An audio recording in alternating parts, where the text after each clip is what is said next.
We acknowledge we are hosted on the lands of the Mississaugas of the Anishinaabe, the Haudenosaunee Confederacy, and the Wendat. We also recognize the enduring presence of all First Nations, Métis, and Inuit peoples.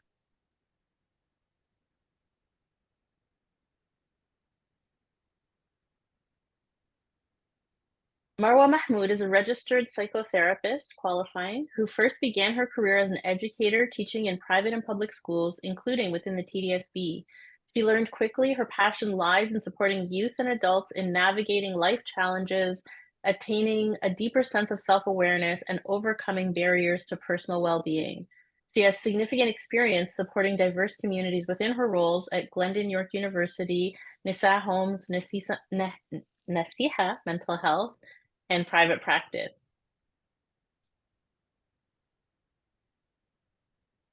Should I do that again? Because I stumbled over the words. Okay. All right. Can you read This it was slightly slower though? Like slower. Sure. yes, Yeah. please. Okay, for sure. Marwa Mahmood is a registered psychotherapist qualifying who first began her career as an educator teaching in private and public schools, including within the TDSB.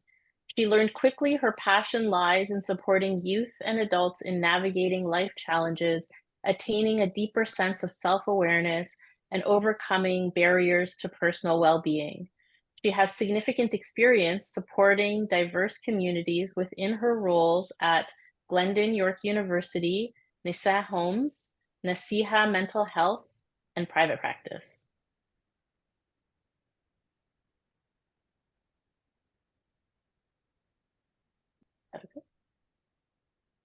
Okay, so I'm going to keep going and ask the first question. Yeah. Okay, I don't know. How does Muslim identity and heritage play a role in shaping responses to conflict and challenging times? Sorry, I'm actually going to shift that a little bit because I think what the focus is Palestinian, it's like Palestinian affinity. Oh, you know what? I wondered about this too, because it said Arabic and it said, and I thought I was interviewing the person who was the Palestinian identity, but then they had it different on the schedule. So, okay, great. Let me change it. Okay. So we're going to do this question again, and you're going to replace it with Palestinian identity? With Palestinian, okay. Yes. Okay, cool. And let me just make sure that I have it for the other questions as well. Sure.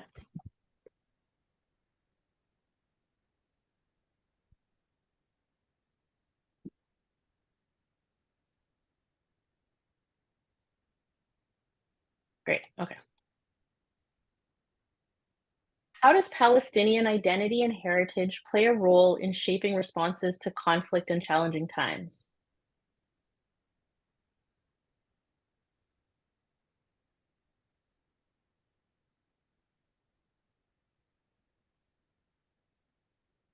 I think Palestinian identity and heritage is rooted in a few couple of things like resilience and being steadfast. And while I wish that the Palestinian community didn't have to live in a reality that required them to become so resilient, it is a strength that they can draw on.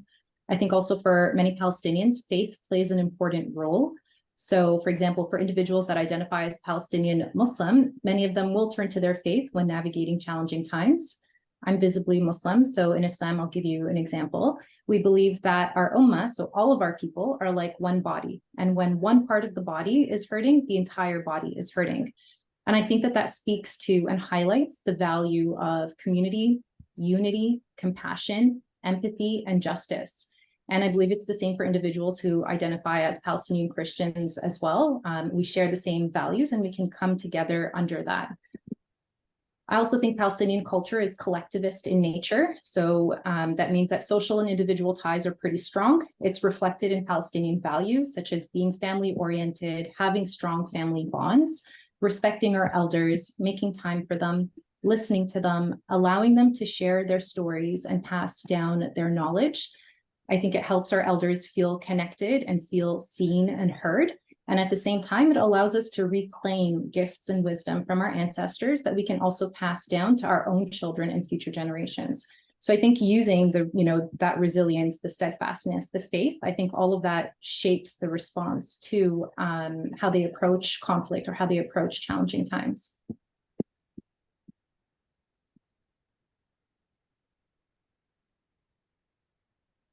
What Palestinian traditions or practices provide a sense of resilience and connection during these challenging times to support wellness? We know that Palestinians have a deep and close connection to the land, to their home. Unfortunately, many of us live in diaspora. So we want to remind ourselves that the land is in our blood. Nobody can take that away. We don't need others to validate us. We know our truth, and we want to stand firmly in our truth.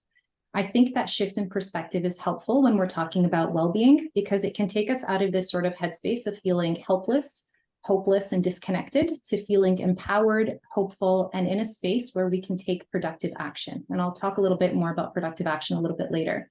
It also goes hand in hand with staying connected to our culture, our identity, or for those of us that perhaps have been removed from our culture and identity, how do I cultivate that sense of identity? So asking ourselves questions like, who am I? How do I connect with my culture and my identity? How do I take pride in who I am? And I think the prerequisite to being able to take pride in who we are goes back to, well, we have to know who we are.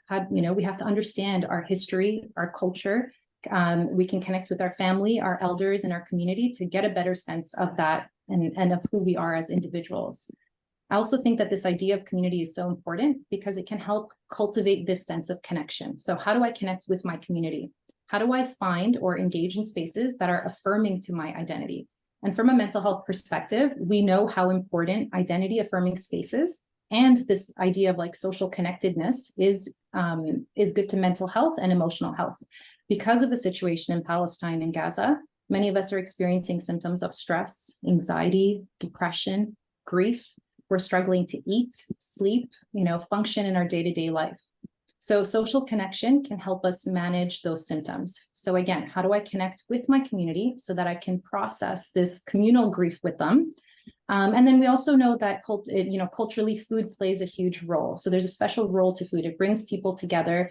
As a society, we're very generous as well. So how do we bring people together, whether it's through food or through other ways, and then connect with our family, our friends, our loved ones, and then community members in that way? And again, I think just even the reminder that being in an affirming space can be healing in of itself.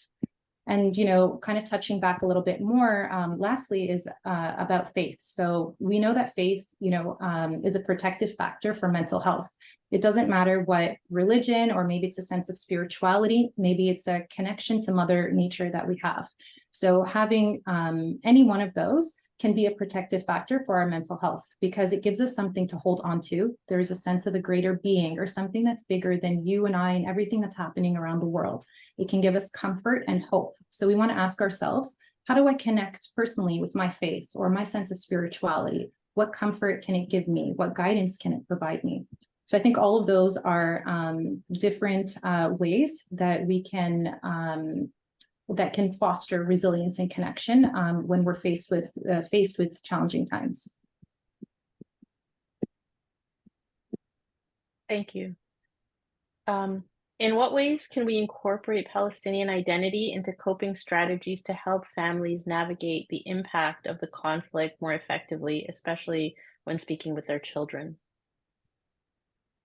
So I think just before we kind of get into coping strategies, I think I kind of want to highlight the importance of being able to identify and process our emotions, and then, also allow ourselves space and permission to grieve. And, grief is messy, and that's okay. I think we're all like this idea of like communal grieving that we're doing right now. And I think being in affirming spaces allows us to be able to do that. So again, we want to be able to identify and process our emotions in the first place. Before we can even kind of get to, okay, well, how do I cope with the intensity of those emotions?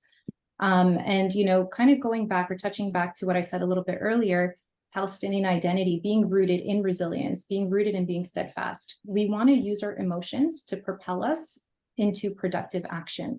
Because sometimes when we're feeling intense feelings of grief, loss, sadness, despair, which many of us are feeling right now, it can kind of take us into this headspace where we feel immobilized or paralyzed, where, we're really struggling to even function day to day. And, that's not the headspace. Like, we want to give ourselves permission to feel those feelings, but also we want to be able to shift ourselves and use those emotions and allow them to direct us into action, into being productive, into good productive action.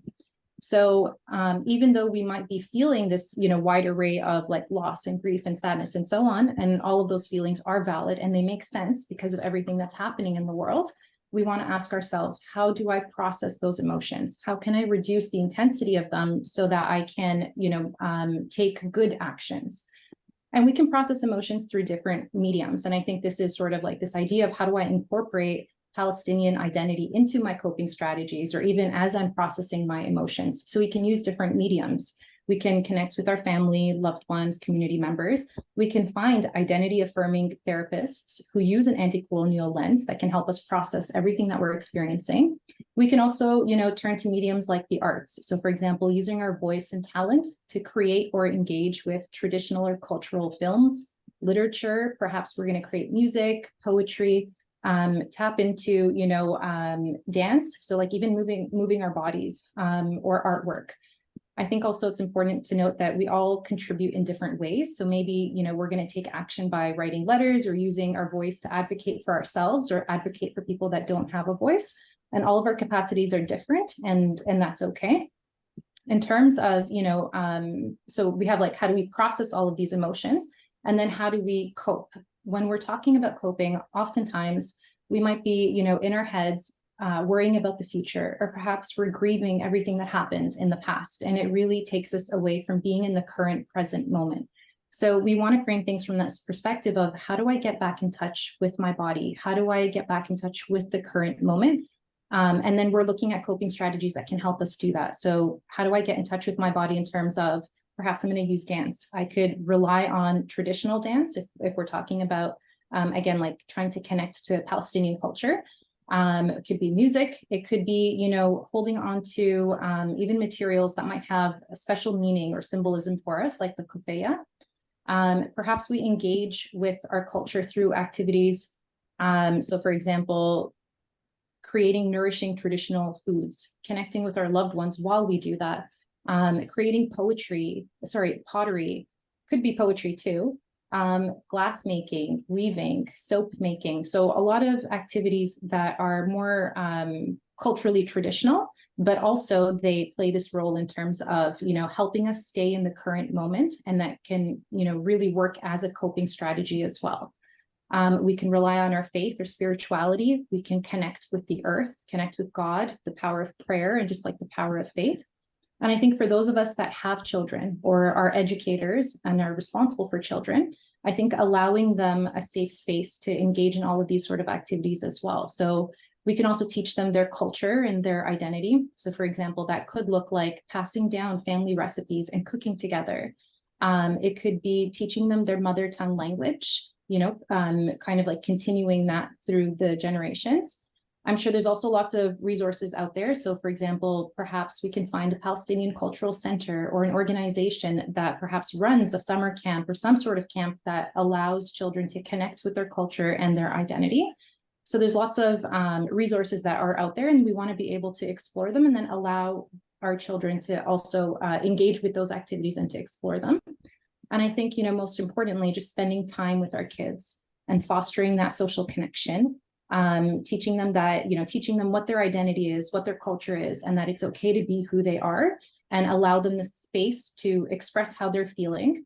And I think part of that is, also regulating ourselves so that we can hold space for them. So if we take care of ourselves, if we, regulate our emotions, if we learn how to cope with intense emotions and so on, then we're in a better space to be able to model that to our children and to teach that to our children as well. Thank you. Yeah, is there anything else that you wanted to say, like as you're going through it? Or I had a question, but I don't know, like I don't want to ask you something that you're not prepared for. Yeah, just something that occurred to me as you were talking at the end there around, like, I wonder, I feel like I'm seeing people who are experiencing this kind of like guilt, like survivor's guilt, like, you know, it's so hard there and it's hard to like be here and actually find joy and do these things when you know that, you know, people are suffering so much. I don't know if that's something you feel like talking about, but it's just something that occurred to me. Um, I can speak to that. I You think don't have to at all. You don't have to at all. It's, yeah, like those were the questions. That's what you prepared. But if there was something, I just wanted to kind of make a bit more space in case you wanted to. Yeah, and I think it's a very valid point, and I think that a lot of us are feeling that, especially when we're consuming so much different types of media. Like maybe we're scrolling Instagram and watching all these videos that are horrendous, and we're seeing the impact of everything that's happening in Palestine and in Gaza. And I think survivor's guilt is, something that a lot of us are experiencing. I think just, I think what I would want to say to that is, just like anything else, we each have our own journey in life. So, even outside of these circumstances, we each have our own journey in life. And I think that it's a harsh reality, but there's a sense of like, how do we accept that this is their reality there? And no matter how much, like, it doesn't matter how many videos I'm watching and, all this sort of pain that I'm inflicting on myself by watching this sort of stuff. At the end of the day, I still don't know. I'm never going to know what it's like to be in their shoes and to experience the things that are that they're experiencing. So this kind of connects to what I was saying in terms of how do I use my emotions? How do I process what I'm feeling?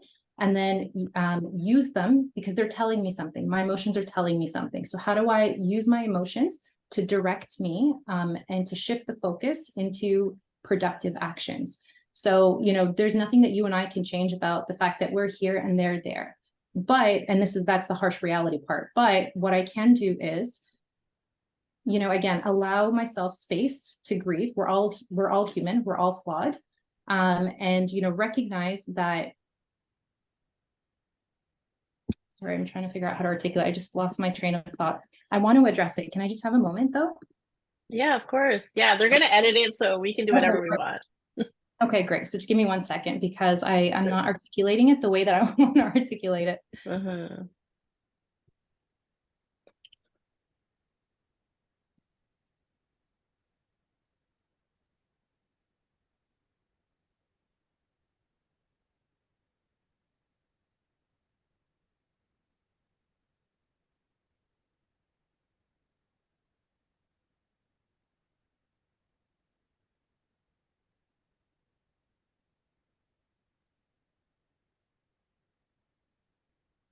Okay, I'm going to try again. Okay. I don't know if you need to ask your question again, but the question was, how do we cope with like things like survivor's guilt? Let me just ask it because that's way better than what I actually said. Okay. How do we cope with things like survivor's guilt? I think that that's a very valid question. And I think a lot of us are struggling with survivor's guilt and are struggling with these intense emotions.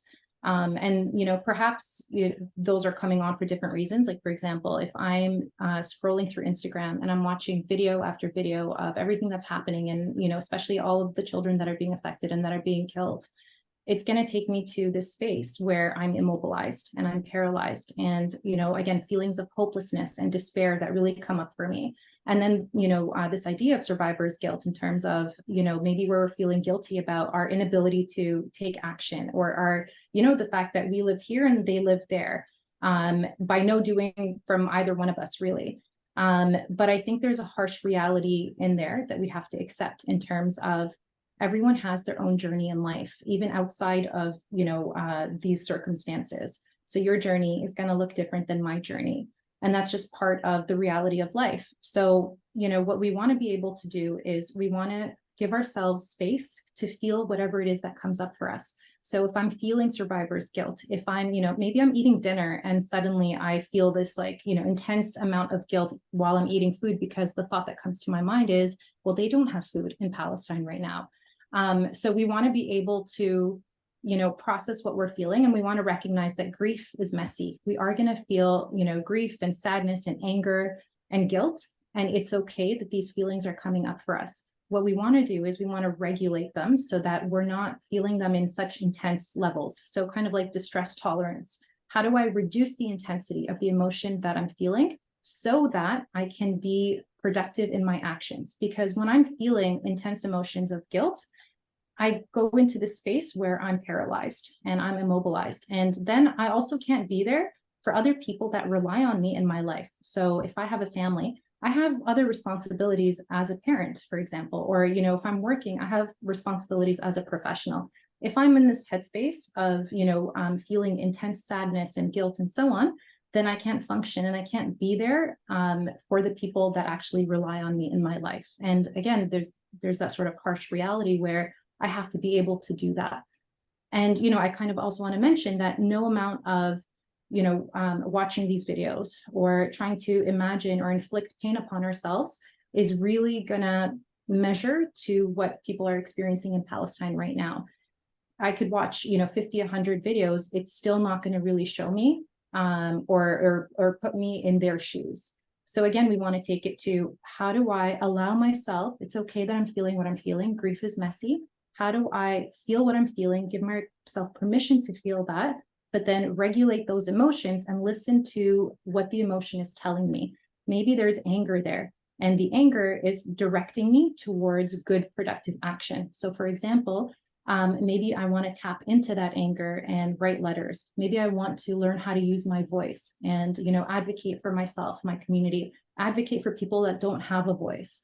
Maybe it's, you know, and we all have different capacities. Maybe it's, you know, donating money to a charity that I trust that, you know, is doing work on the ground over there. So I think, again, like, how do I regulate my emotions and then allow them to direct me to the actions that I think I need to do? And what do I have the capacity to do? What actions do I have the capacity to do? And again, recognizing that it's going to look different for you and I. Thank you so much. Was that, you know? Yeah, no, so helpful. Yeah, I think it's just what everyone is feeling right now. So yeah. Shameen said to text her when we're done, is that right? I think so. I believe so. Okay. And there's nothing else you wanted to when we add? stop, she said Oh. when we stop recording. So if you guys are done, are you done? Maybe you might want to thank Marwa for coming, Reneem, and I will. Okay. I'll go mute again. Thank you so much, Marwa. I really feel that students, families, staff, like everybody is just looking for exactly the kinds of tools and just suggestions that you've offered. So really, really appreciate it. It's a very hard time. My pleasure. Thank you for having me, and thank you to yourself and to everybody that facilitated this on behalf of TDSB. I think it's great that we're trying to provide support to our families.